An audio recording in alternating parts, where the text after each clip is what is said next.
The soft hum of the bank's fluorescent lights filled the air, but there was a sudden shift in the atmosphere as the heavy glass doors of the Chase Bank swung open.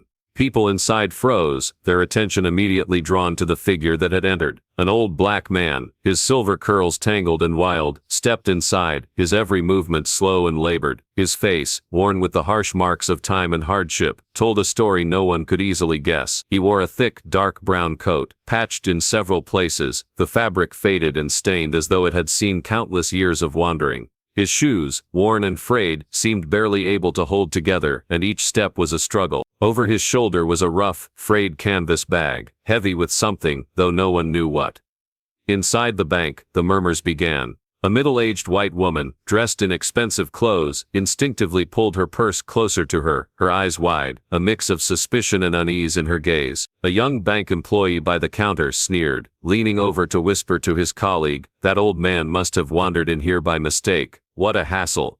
His colleague rolled his eyes, nodding in agreement, casting a disdainful glance at the stranger. The old man paid them no mind, his deep black eyes steady, calm, almost as if he had entered a world where the judgment of others held no power. He walked toward the center of the lobby, where a thick silence filled the air. The whispers grew louder, mingling with the occasional chuckle or mocking glance, but despite the derision, the old man continued walking. He stopped in the middle of the room, his presence unnerving, yet unshaken.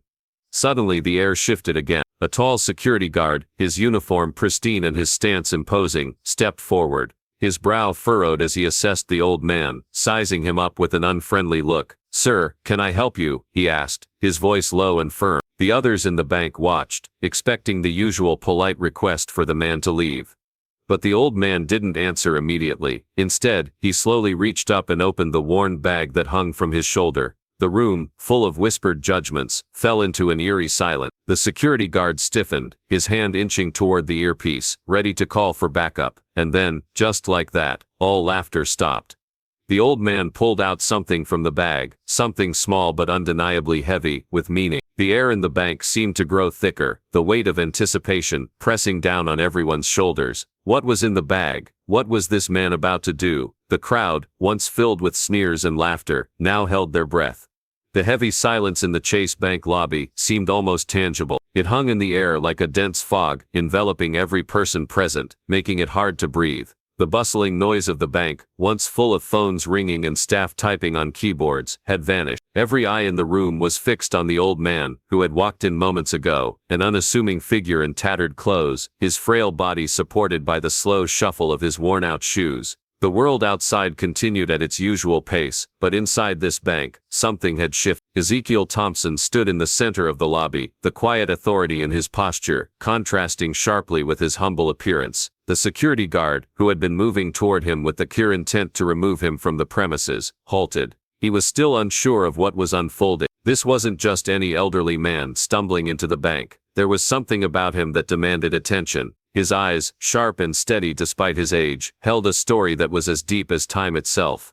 Without saying a word, Ezekiel reached into the frayed canvas bag slung over his shoulder. His hands shook slightly, perhaps from age, or maybe the weight of what he was about to reveal, but there was a quiet determination in his eyes that told anyone watching this was no mistake. The crowd had initially laughed when he walked in. They had exchanged glances, whispered under their breath, and some had even muttered sarcastic comments about the old man's apparent confusion. But that was before he opened the bag. A soft rustling filled the air as Ezekiel carefully pulled out a yellowed, brittle piece of paper. The edges were curled, and the ink was faded in several places, smudged by time and handling. Yet, despite its age, the words on the document were still legible. Slowly, deliberately, he unrolled the paper in front of him. It was a simple action, but one that carried immense weight. The room fell completely silent as Ezekiel held the document up for all to see. Every eye, every ear was fixated on the old paper that seemed to pulse with a strange energy. For a long moment, no one moved. Not even the security guard, who had been ready to call for backup, seemed to know how to react.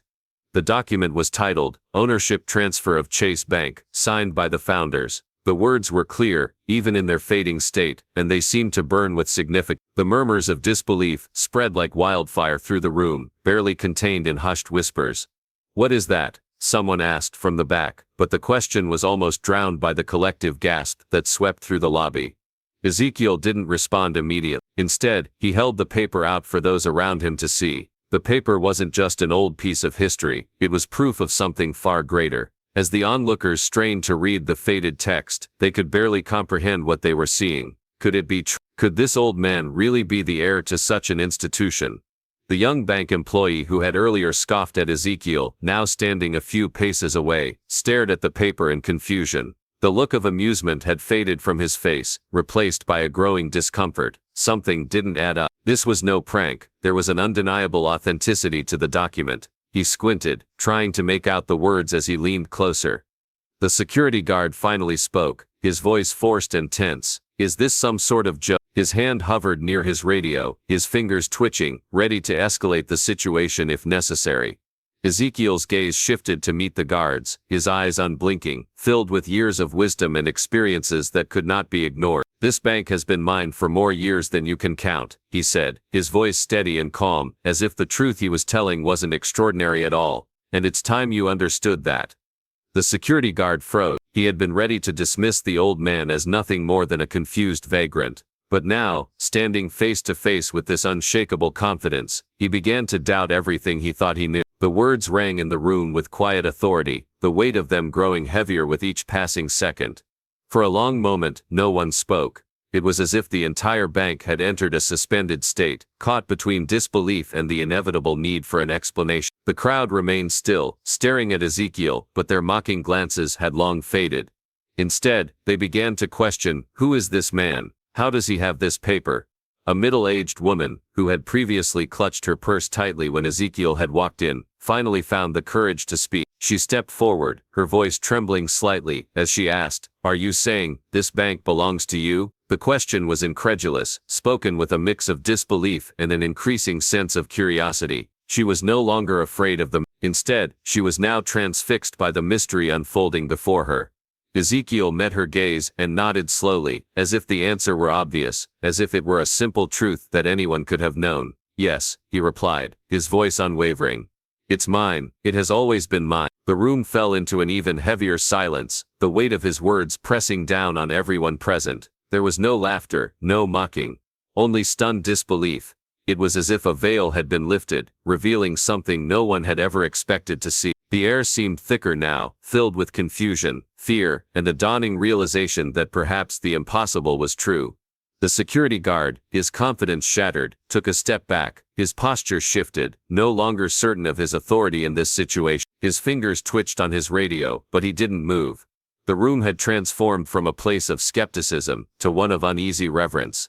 Then, just as the tension reached its peak, the doors to the bank swung open again. Everyone's gaze snapped toward the entrance. A figure entered the room, a man in a crisp, tailored suit, walking with the calm assurance of someone who had been here before. His presence was magnetic, and the room went still once more. But this time, there was no mocking, no ridicule. The air was thick with anticipation. The newcomer locked eyes with Ezekiel and gave a small, respectful nod. Without a word, Ezekiel stepped aside, allowing the man in the suit to approach the counter.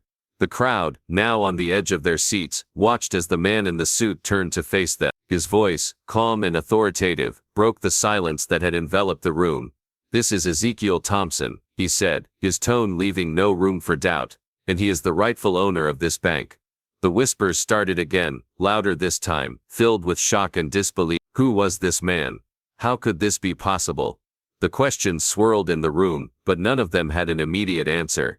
All they knew was that Ezekiel Thompson was not a figment of their imagination. He was real, and the truth he had spoken couldn't be ignored any longer. Ezekiel Thompson, the man who had walked into this bank as a stranger, now stood at the center of a revelation that would change everything. The room was no longer just filled with disbelief, it was filled with the undeniable weight of truth. And this was only the beginning. The murmurs in the Chase Bank lobby were growing louder by the second, a chaotic buzz of disbelief and confusion that spread like wildfire. The crowd had been rocked to its core by Ezekiel Thompson's claim, and now the figure standing next to him, Marcus Caldwell, added fuel to the fire. His calm, authoritative presence stood in stark contrast to the rising tension in the room. As the murmurs turned to frantic whispers, Marcus's poised demeanor only heightened the anticipation, and every eye was fixed on him. The tension was palpable, and it only took one person to break the silence. "Who is this man?"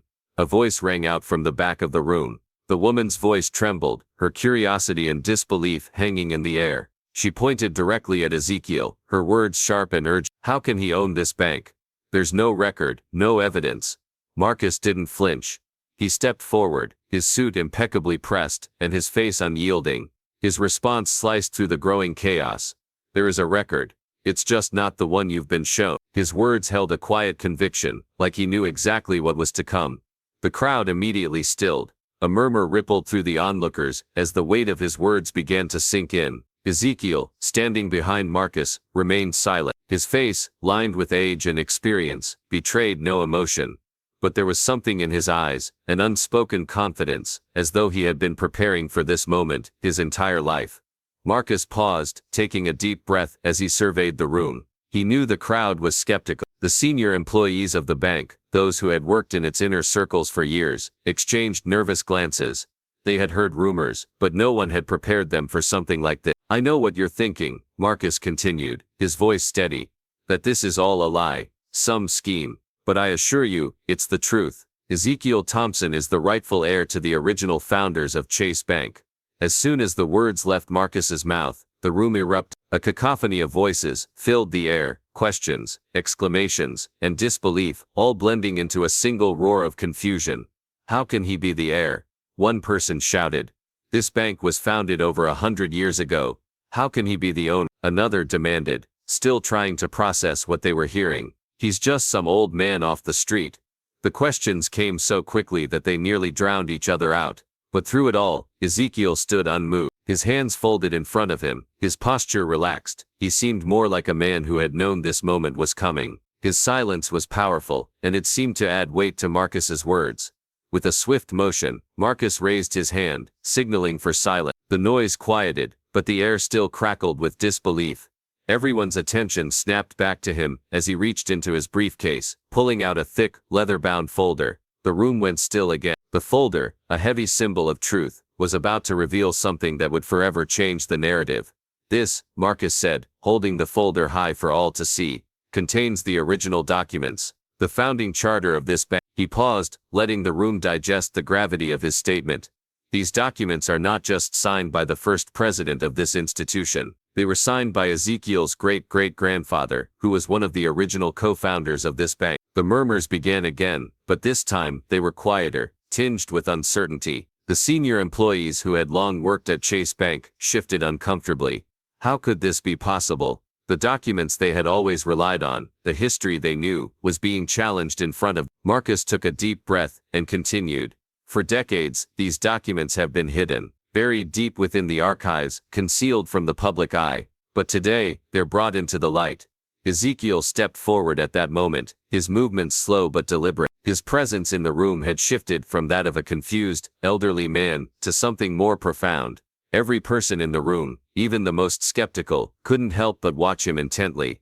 He reached out and took the folder from Marcus's hands with a grace that belied his age. He opened the folder slowly, the yellowed pages inside revealing a hidden history. Ezekiel paused before showing them to anyone, his eyes scanning the documents, as though they were old friends, perhaps even a part of his own soul. Then without saying a word, he looked. I was born into this legacy, Ezekiel said quietly, his voice carrying across the room, steady and calm. This bank, this institution, was built by my ancestors. My family's blood, sweat and sacrifices are written in every page of this history. The words were simple, but they struck like thunder in a storm. The crowd went silent. The old man's voice, though quiet, seemed to command the room. His words, wrapped in truth, held an undeniable power. There was no anger in his voice, no bitterness, only the weight of generations, the culmination of a legacy that had been hidden from the world. For a long moment, no one spoke. They simply stared at Ezekiel, trying to comprehend the enormity of what was unfolding before them. Then, in a move that took everyone by surprise, Ezekiel turned toward the security guard who had been standing at the edge of the scene since the beginning. The guard, who had been skeptical, who had once been ready to remove this old man from the premises, now found himself at the center of this strange, impossible truth. Ezekiel addressed him directly, his gaze steady and unflinching. You've served this institution faithfully, haven't you? He asked, his voice carrying a weight of unspoken history. The guard swallowed hard, his face reddening with nervousness. Why, yes, sir, he stammered, unsure of where this conversation was headed. "You're not the first to be a part of this story," Ezekiel continued softly, "but you will be one of the few to understand the truth." Without another word, Ezekiel handed the folder to the guard. The man hesitated, the full weight of what he was being asked to do settling over him. With trembling hands, he took the folder. As his eyes scanned the pages, his expression shifted from confusion to shock, then to awe. These were not just legal papers, they were pieces of history, handwritten contracts, signatures that connected generations, ownership records that had been kept hidden for years. The guard's eyes widened as he flipped through the documents. This can't be real," he muttered, his voice barely audible. Marcus stepped forward again, his tone firm and resolute. "It is. This bank, like many others, has been run by powerful men who buried the true origins. But Ezekiel here is the rightful heir, he is the owner, and today, the truth comes to light." The room was completely silent. Every person, from the lowest-ranking customer to the highest-ranking employee, was left stunned and speechless. The laughter that had filled the air moments ago seemed like a distant memory, replaced by a quiet realization that the story they had been told for years was only half of the truth. And perhaps the most shocking part of it all was the fact that the man they had once dismissed as a vagabond had just shattered that story. Ezekiel, without another word, turned and walked calmly toward the exit. As he reached the door, he paused, his back to the crowd. "I'm not here to destroy what's been built," he said, his voice steady and calm. "I'm here to restore what was always mine." And with that he stepped out of the bank, leaving behind a room full of stunned faces, and a single, undeniable truth. The real history of Chase Bank had just been revealed, and with it, the questions had only just begun. The aftermath of Ezekiel Thompson's shocking revelation about owning Chase Bank rippled through the city, the country, and then the world. Within days, the story had become a media frenzy, with every news outlet covering the stunning claim of an elderly black man stepping into one of the most powerful financial institutions in the world and declaring it as his own. The headlines were full of sensationalism. Bank takeover by an old man, shocking claim by mysterious figure, and who really owns Chase Bank? Everyone had questions, but no one had answers. At Chase Bank, the fallout was swift and immediate. The board of directors called an emergency meeting to address the crisis.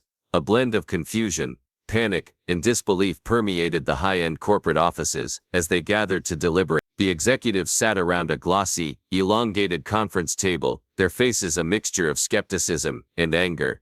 Robert Hughes, the CEO of Chase Bank, paced back and forth with a clenched jaw, his mind racing through possible strategy. "I've been running this institution for over 30 years, he seethed, glaring at the faces around him. "And now, some old man waltzes in, waving around a few crumpled pieces of paper, and suddenly claims to own the bank? This is ridiculous.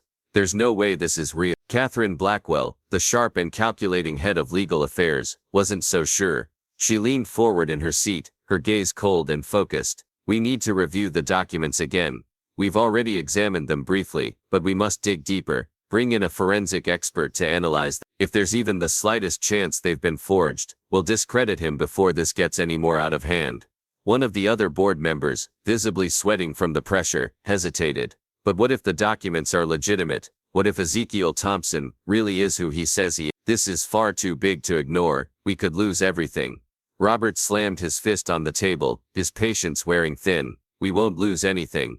This is just a distraction. We'll find a way to make him look like the fraud he is. There's no way an old man like him could walk in here and take what's ours." The meeting continued for hours, but no clear solution emerged. What was certain was that Chase Bank would not let go of its power without a fight. The board began moving quickly, hiring high-priced lawyers, private investigators, and public relations experts. The goal was clear: destroy Ezekiel's credibility at all costs.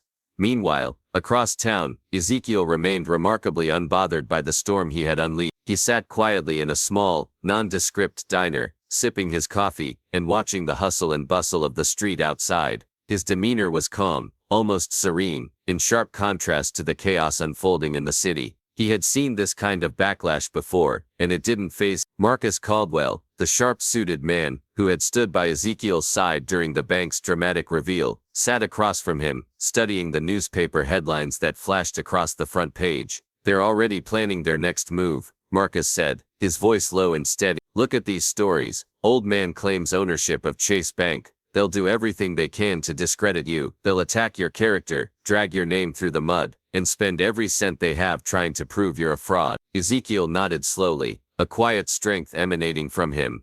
Let them. I've faced worse than this in my life. Marcus raised an eyebrow, unconvinced. What if they dig into your past? What if they find something, anything, that questions your legitimacy? They're going to come at you from every angle. Ezekiel took another sip of his coffee, his gaze never leaving the street outside. Let them dig. They won't find what they're looking for. The truth has been buried for a long time, deeper than they think, and when they try to uncover it, they'll only scratch the surface.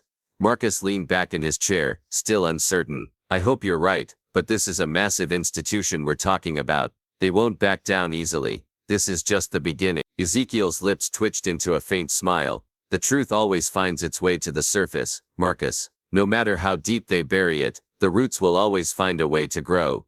Meanwhile, at Chase Bank, the pressure continued to mount. The legal team worked tirelessly to investigate every aspect of Ezekiel's life, trying to find any shred of evidence that would cast doubt on his claim. Catherine Blackwell, undeterred by the mounting tension, stood in front of a team of investigators, her voice steady and commanding. I want everything on this man, Catherine said, her sharp eyes scanning the room. His family history, any potential criminal records, his financial dealings, anything. If he's the rightful heir to this bank, then we need to prove it. If there's even a hint of fraud, we use it to destroy his credibility. The investigators nodded and set to work immediately, diving into public records, old newspaper archives, and government documents. But what they found only deepened the mystery. Ezekiel Thompson seemed to have vanished from the public eye in modern times. There were no social media profiles, no interviews, no financial transactions in his name. It was as though he had dropped off the map entirely. The investigators were baffled, but then they uncovered something that made their jaws drop. An old photograph, yellowed with age, surfaced from a forgotten archive. It showed a group of men standing outside a small, modest building that appeared to be a bank. At the center of the group was a man whose features, his eyes, nose, and posture, were strikingly similar to Ezekiel's. The caption beneath the photograph read, "Founding members of the First National Bank of New York, including Ezekiel Thompson, great-grandfather of current heir." The investigators were stunned. There was no mistaking it. This photograph proved that Ezekiel Thompson's family had indeed been part of the bank's original founding. But there was one major issue. The records that connected Ezekiel to the bank's ownership were buried in ancient archives, hidden away and forgotten by time. Back at the bank, Robert Hughes remained defiant. He wasn't ready to concede. If he's really the heir, Robert said darkly to his board members, then we're not just fighting to protect the bank, we're fighting to protect everything we've built, and I'll be damned if I let an old man walk in here and take it all away. Meanwhile, Ezekiel remained unfazed, continuing to enjoy his quiet moments away from the storm. As he finished his coffee, he turned to Marcus and said, "They're digging, Marcus, but the truth won't stay buried forever." Marcus still looked uncertain. What if they dig up the real evidence? Ezekiel's eyes gleamed with quiet confidence. Then they'll learn that the past doesn't stay hidden for long, and when the truth comes out, they'll have no choice but to accept it. Ezekiel stood up, leaving a generous tip, and made his way toward the door. This battle is far from over, but I've waited for this moment my entire life. I'm not backing down now. With that, Ezekiel walked out of the diner, leaving behind a trail of questions, uncertainty, and the looming promise of a showdown that would determine the future of Chase Bank. The war for control of the bank had only just begun.